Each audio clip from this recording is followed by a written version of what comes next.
राष्ट्रवादी अजित पवार गटाचे नेते छगन भुजबळ यांना मोठा दिलासा मिळाला। छगन भुजबळ यांची आता ईडीकडनं देखील महाराष्ट्र सदन घोटाळा प्रकरणात निर्दोष मुक्तता करण्यात आली आहे। आधी एसीबीकडनं छगन भुजबळ यांना मोठा दिलासा मिळाला होता, त्यांची या प्रकरणातून निर्दोष मुक्तता करण्यात आली होती आणि त्यानंतर आता ईडीनेही भुजबळ यांना मोठा दिलासा दिलाय। ईडीकडनं छगन भुजबळ यांची या प्रकरणात निर्दोष मुक्तता करण्यात आली आहे।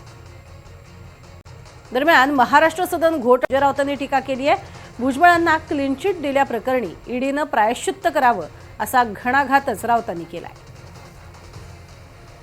छगन भुजबळ यांच्या विरोधामध्ये किती बोंबा मारल्या ती पहिली केस आहे। छगन भुजबळ 2.5 वर्ष जेलमध्ये राहिले, आमच्यासारखे लोकही राहिले, पण आज भुजबळच्या सर्व प्रकरणामध्ये ईडी पासून ईओडब्ल्यू पर्यंत त्यांना निर्दोष असल्याचा निकाल दिला।